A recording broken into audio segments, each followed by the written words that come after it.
আগের দিন আমরা HTML এর বেসিক কিছু জিনিস জেনেছিলাম। আজ আমরা HTML এ আরো বিস্তারিত কিছু জানবো। প্রথমে জানবো অ্যাট্রিবিউট কি। অ্যাট্রিবিউট কি? অ্যাট্রিবিউট হচ্ছে HTML ডকুমেন্টে আরো কিছু তথ্য প্রবেশ করানোর জন্য যখন HTML ট্যাগের সাথে নির্দিষ্ট কিছু শব্দ বা ওয়ার্ড ব্যবহার করব, তখন ওই শব্দ বা ওয়ার্ডকে বলা হবে অ্যাট্রিবিউট। এই অ্যাট্রিবিউট সর্বদা ট্যাগের মানে স্টার্টিং ট্যাগের সাথে লিখতে হয়। এই অ্যাট্রিবিউটের দুটো অংশ, একটি হচ্ছে অ্যাট্রিবিউট নেম,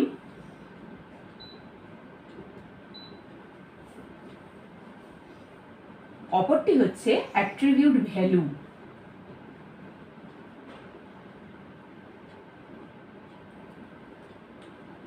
এবার এই অ্যাট্রিবিউট নেম এবং ভ্যালু এটা কোথায় লিখব আমি উদাহরণ দিচ্ছি। তার আগে বলি, আগের দিন আমি বলেছিলাম বডি ট্যাগ সম্পর্কে। এই বডি ট্যাগের অ্যাট্রিবিউটগুলো আজকে আমরা আগে জানব। বডি ট্যাগের অ্যাট্রিবিউট। বডি ট্যাগের অ্যাট্রিবিউট সাধারণত বিজি কালার,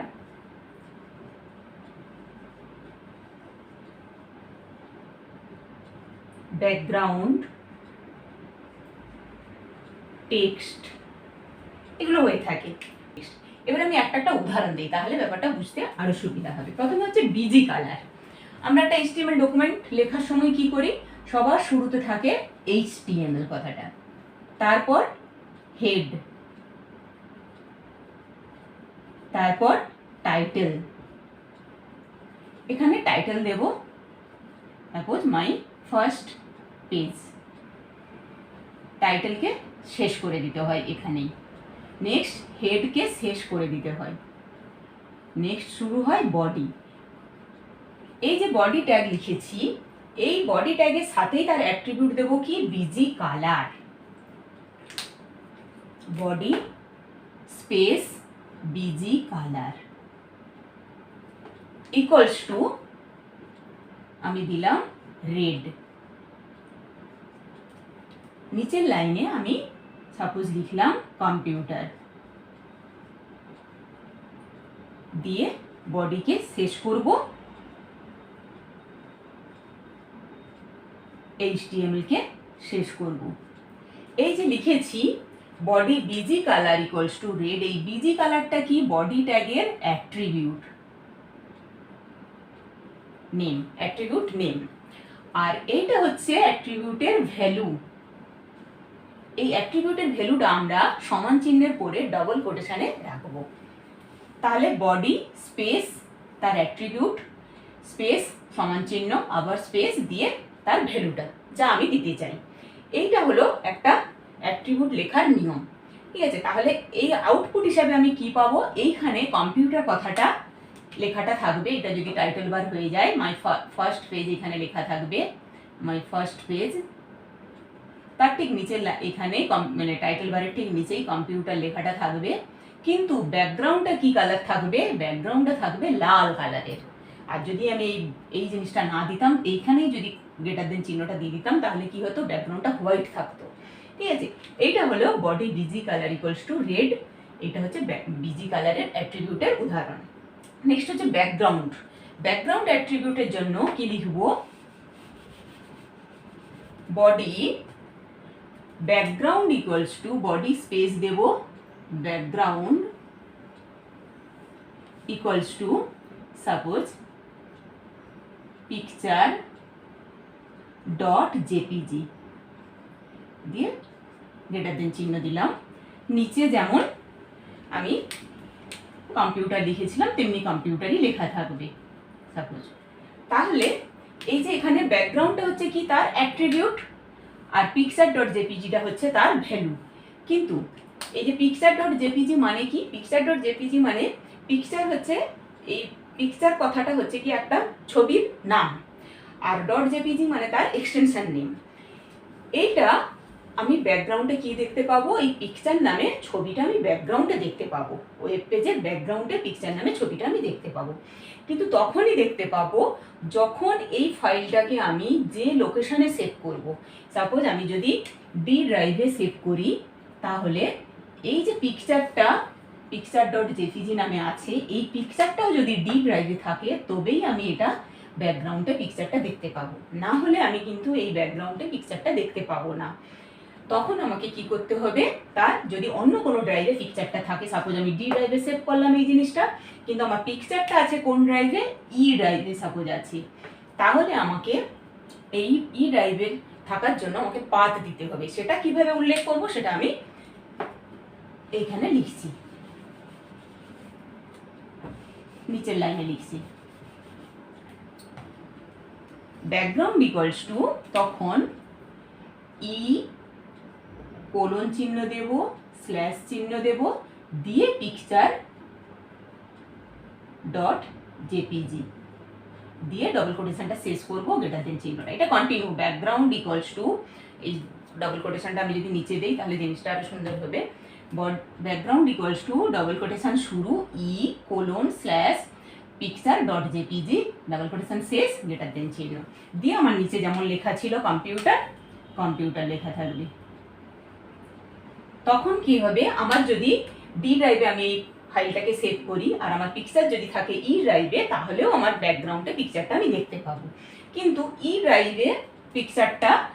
ড্রাইভে একটা ফোল্ডারের মধ্যে আছে, কি নামে আছে, ইমেজ নামে একটি ফোল্ডারের মধ্যে যদি থাকে, তখন আমাকে এই ইমেজ নামটাও এখানে উল্লেখ করতে হবে। তখন সেটা আমি কি করে উল্লেখ করব, সেটা উল্লেখ করার জন্য আমাকে ই কোলন স্ল্যাশ তারপর দিতে হবে image,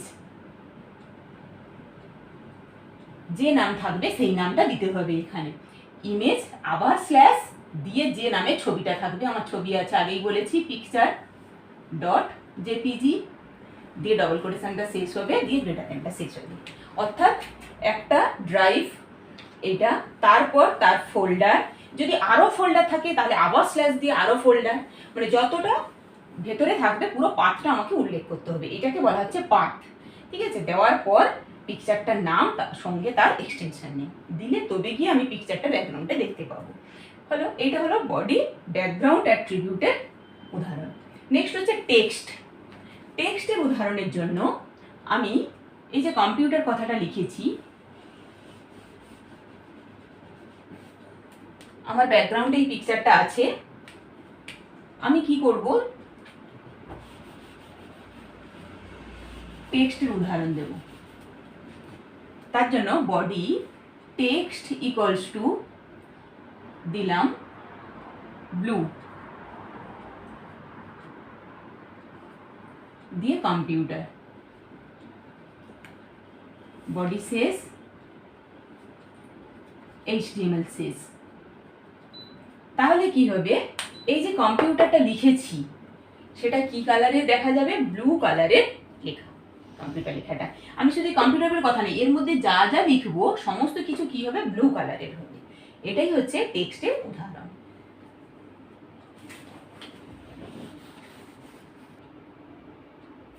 next, text formatting related tag. এই টেক্সট ফরম্যাটিং রিলেটেড ট্যাগ কি কি আছে, ফন্ট,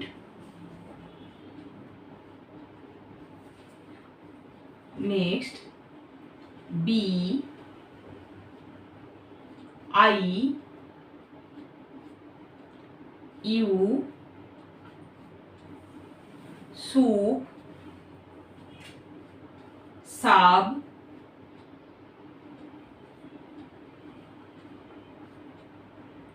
ডেল,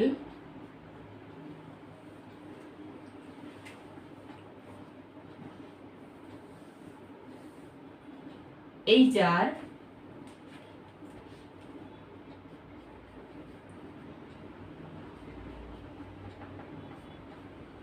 BR। আচ্ছা, এগুলো সব হচ্ছে ট্যাগ।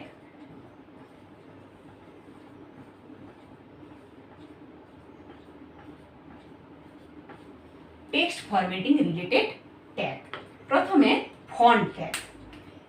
এই যে ফন্ট ট্যাগের সাহায্যে কি করা হয়, ওয়েব পেজের কোনো লেখা বা টেক্সটের সাইজ কতটা হবে, তার কালার কি হবে, তার স্টাইল কি হবে, এইগুলো নির্বাচন করার জন্য আমরা ফন্ট ট্যাগ ইউজ করব। এর কিছু অ্যাট্রিবিউট আছে, সেটা করে যাচ্ছি। নেক্সট হচ্ছে বি ট্যাগের সাহায্যে কি করা হয়, কোনো টেক্সটকে একটু মোটা মোটা করে বা বোল্ড করে লেখা হয়। আই মানে ইটালিক করে লেখা হয় টেক্সটকে। ইউ মানে টেক্সটের নিচে আন্ডারলাইন দেওয়া হয়। এসইউপি বা সুপ, এই সুপ ট্যাগের সাহায্যে কি করা হয়, সুপারস্ক্রিপ্টে কোনো কিছু লেখা হয়। আমরা জানি এই যে এক্স স্কোয়ার লিখি, এখানে টুটা হচ্ছে সুপারস্ক্রিপ্টে আছে, এই টুটা লেখার জন্য আমাকে এসইউপি ট্যাগটা ইউজ করতে হবে। সাব এসইউবি ট্যাগের সাহায্যে কি করা হয়, সাবস্ক্রিপ্টে লেখা হয়, অর্থাৎ ও টু, এই টুটা থাকছে সাবস্ক্রিপ্টে, এই টুটাকে সাবস্ক্রিপ্টে লেখার জন্য এসইউবি ট্যাগ ইউজ করব। নেক্সট হচ্ছে ডেল ট্যাগের সাহায্যে মাঝখান বরাবর লাইন টানা যায়, কোনো টেক্সটের মাঝখান বরাবর। সাপোজ আমি লিখেছি কম্পিউটার কথাটা, এরকম লেখা আছে, দিয়ে যদি বলি এরকম মাঝখান বরাবর দাগ লাইন টানতে, তখন এই ডেল আমরা ট্যাগটাকে ইউজ করব। এইচার মানে হরাইজন্টাল লাইন টানা, ওয়েব পেজে হরাইজন্টাল লাইন। বিআর মানে লাইনটাকে ব্রেক করা বা নিচের লাইনে লেখার জন্য বিআরটা ইউজ করব। তাহলে এইগুলো হলো টেক্সট ফরম্যাটিং রিলেটেড ট্যাগ। এবার ফন্ট ট্যাগের উদাহরণ নিয়ে যাই। ফন্ট ট্যাগের অ্যাট্রিবিউট গুলো কি কি হচ্ছে, ফন্ট ট্যাগের অ্যাট্রিবিউট হলো ফেস,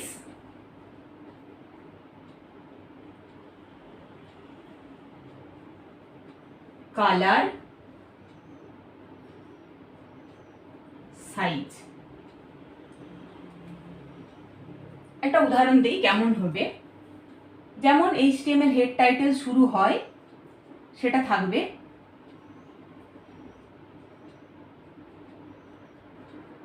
টাইটেল দিলাম সেকেন্ড পেজ, টাইটেল শেষ দিয়ে হেডকে আমি শেষ করলাম। নেক্সট বডি শুরু হলো, এইখানে আমি লিখলাম font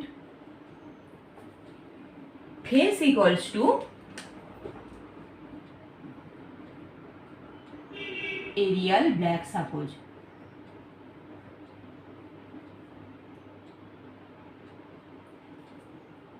color equals to red, size equals to 20,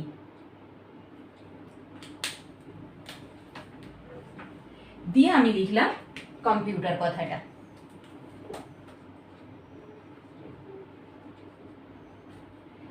এবার যেমন হচ্ছে ফন্টকে আগে শেষ করতে হবে, তারপর বডি শেষ করতে হবে, তারপর HTML শেষ করতে হবে। এখানে যেটা মনে রাখতে হবে, কোনো অ্যাট্রিবিউটকে আমরা আগেই বলেছিলাম আমি যে অ্যাট্রিবিউটকে আমরা শুরুর ট্যাগের সাথে সবসময় লিখি, শেষের ট্যাগে আর লেখার দরকার হয় না, শুধু শেষের ট্যাগটা থাকে। তাহলে এখানে আমি এই যে কম্পিউটার লেখাটা আউটপুট হিসাবে কি দেখতে পাবো না, আউটপুট হিসাবে দেখতে পাবো এই যদি ব্রাউজার হয়, এই যদি টাইটেল বার হয়, তাহলে এখানে সেকেন্ড পেজ লেখা থাকবে, তার ঠিক নিচে এই কম্পিউটার কথাটা লেখা থাকবে কি কালারে, লাল কালারে কম্পিউটার কথাটা লেখা থাকবে, আর ফেস হবে অর্থাৎ স্টাইল হবে এরিয়াল ব্ল্যাক, এবং যার সাইজ হবে 20। ঠিক আছে, তাহলে এই হলো ফন্ট ট্যাগের অ্যাট্রিবিউট, কি কি, ফেস, কালার, সাইজ। আমরা প্রতিটাই হচ্ছে গিয়ে একসাথে দেখো ফন্ট ট্যাগের সাথেই তিনখানা অ্যাট্রিবিউট পরপর দিয়েছি, যত অ্যাট্রিবিউট থাকবে পরপর পরপর এরকম লিখতে থাকবো, অ্যাট্রিবিউট তার ভ্যালু, অ্যাট্রিবিউট তার ভ্যালু, অ্যাট্রিবিউট তার ভ্যালু, এইভাবে থাকবে। ঠিক আছে, তারপর যা লিখতে চাই সেটা লিখবো, তারপর ট্যাগটাকে শেষ করব, তারপর যেমন বডি শেষ, HTML শেষ। নেক্সট হচ্ছে বি, এই বি ট্যাগের সাথে কি করা হয় বলেছি, বোল্ড। আমি যদি এই কম্পিউটার লেখার নিচে আরেকটা কিছু লিখি, সাপোজ সিপিইউ। এই সিপিইউ লেখাটা যদি আমি বোল্ড করতে চাই, অর্থাৎ গোটা গোটা হবে, তখন আমি কি দেব? তার জন্য আমাকে দিতে হবে কোন ট্যাগ না, বি ট্যাগ। এখানে বি কে শেষ করতে হবে। সিপিইউ লেখার আগে বি থাকবে, সিপিইউ লেখার পর বি শেষ হবে। কিন্তু এটা যদি আমি লিখি তাহলে কম্পিউটার ঠিক তারপরেই সিপিইউ লেখাটা আসবে। এটা আগের দিনও বলেছিলাম। তার জন্য আমাকে একটা ট্যাগ দিতে হবে। কি ট্যাগ দিতে হবে? তার জন্য একটা বিআর ট্যাগ দিতে হবে। কম্পিউটারে ঠিক পরে বা এই বি এর আগেও আমি দিতে পারি, একটা বিআর ট্যাগ আমাকে দিতে হবে। এই বিআর ট্যাগটা দিলে কি হবে? কম্পিউটার লেখাটা প্রথম লাইনে থাকবে, নিচের লাইনে সিপিইউ লেখাটা থাকবে বোল্ড হয়ে। যেমন সাইজ, কালার, ফেস এগুলো যেমন আছে তেমনি থাকবে, শুধু কি সঙ্গে কি হবে? বোল্ড হবে।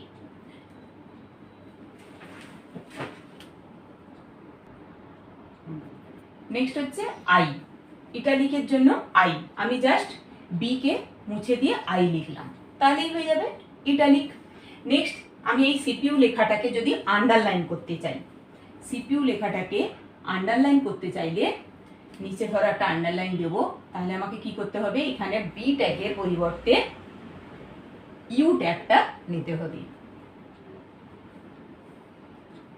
মাঝখানে থাকবে সিপিইউ লেখাটা। ঠিক আছে, এটা হলো আন্ডারলাইনের জন্য। নেক্সট হচ্ছে এসইউ পি এবং এসইউ বি।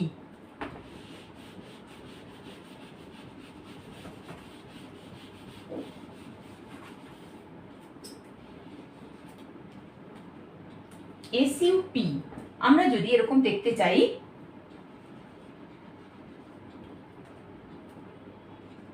এক্স স্কোয়ার, তার জন্য আমি কি লিখব? X S U P tag, তারপর 2 লিখব, দিয়ে এস ইউ পি কে শেষ করব, তাহলে কি হবে? এক্স স্কোয়ার লেখাটা আমি দেখতে পাবো। তার ঠিক নিচের লাইনে আমি যদি O2 লেখা দেখতে চাই, তাহলে কি করব? এইখানে কি ট্যাগ দেবো? বিআর ট্যাগ দেবো। আমি পরে এখানেও দিতে পারি, এখানেও দিতে পারি। বিআর ট্যাগ দিলাম, দেওয়ার পর ও S U B 2 S U B কে আমি শেষ করব, তাহলে কি হবে? জাস্ট এক্স স্কোয়ার, তার নিচের লাইনেই O2 লেখা আসবে। তাহলে এটা হলো এসইউপি এবং এসইউবি ট্যাগ। নেক্সট হচ্ছে ডেল। যদি আমি তার নিচের লাইনেই লিখি, আবার লাইন ব্রেক করলাম, তার জন্য বিআর ট্যাগ দিলাম, দেওয়ার পর তার নিচে আমি লিখছি কমা লিখিয়ে মাঝখানে এরকম লাইন টানতে চাই, তাহলে কি লিখব? ডেল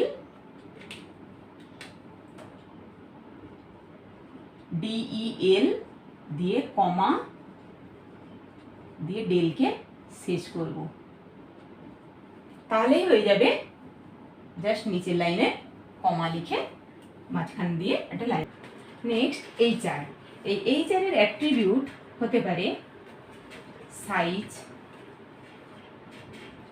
উইডথ, কালার, আর হতে পারে অ্যালাইন। ঠিক আছে, এবার একটা উদাহরণ দেই। যেমন ধরো HTML হেড টাইটেল যেমন থাকবে,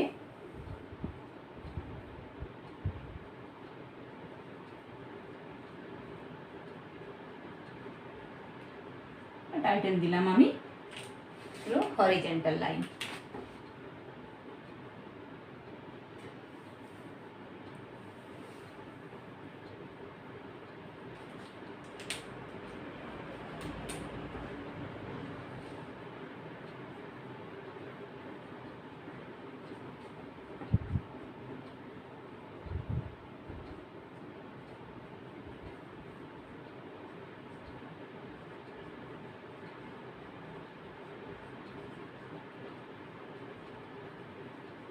আমি যদি শুধু এইচআর ট্যাগ লিখি মাঝখানে এইখানে, তাহলে আমি কি দেখতে পাবো?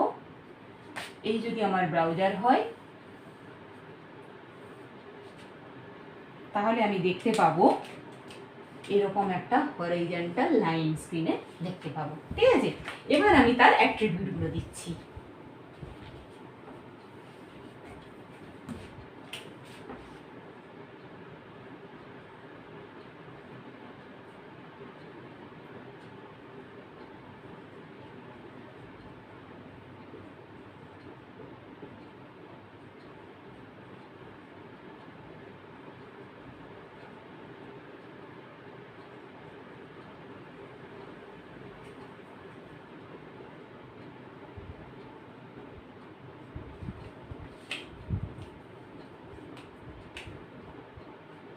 আমি কি কি দিয়েছি? এই চার size equals to 10, width equals to 50%, colour equals to red, align equals to right. মানে কি? সাইজ ইকুয়ালস টু 10 মানে তার চড়াটা কতটা হবে সেইটাকে বলা হচ্ছে size equals to 10। Width equals to 50% মানে ব্রাউজারের অর্ধেক। ঠিক আছে, এই যে এইটা অর্ধেক। আর কালার ইকুয়ালস টু রেড মানে কি? এই যে লাইনটা সেটা হচ্ছে কি কালারের হবে? রেড কালারের। আর অ্যালাইন ইকুয়ালস টু রাইট মানে ডান দিকে দিয়ে লাইনটা টানা হবে। এই ধরো আমার ব্রাউজার, এটা টাইটেল বার। টাইটেল বারে কি লেখা থাকবে? টাইটেল বারে লেখা থাকবে হরাইজন্টাল লাইন। এখানে লেখা থাকবে হরাইজন্টাল লাইন। এবার তার ঠিক নিচে, টাইটেল বারের নিচে একটা হরাইজন্টাল লাইন টানা থাকবে। সেটা কি কালারের? রেড কালারের এবং ব্রাউজারের 50%, যার সাইজ হচ্ছে 10। অর্থাৎ এই যে এই চওড়াটা বা মোটাটা হচ্ছে কত? 10 পিক্সেল। ঠিক আছে, তাহলে এই হলো এই চার। নেক্সট হচ্ছে বিআর। বিআর তো আমি আগেই উদাহরণ দিয়েছি। বিআর মানে হচ্ছে লাইনটাকে ব্রেক করা। আমরা যখন দুটো লাইনে কোনো কিছু লিখবো, ফার্স্ট লাইনে নাম, সেকেন্ড লাইনে ধরো বাবার নাম, তাহলে নামটা লেখার পর বিআর ট্যাগটা দেবো, দিয়ে বাবার নাম লিখবো, তাহলেই হয়ে যাবে। বেঙ্গলি, ইংলিশ দুটো সাবজেক্ট লিখতে চাই নিচে নিচে, এখানে বিএনজি লিখলাম, তার ঠিক পরে দিলাম বিআর ট্যাগটা।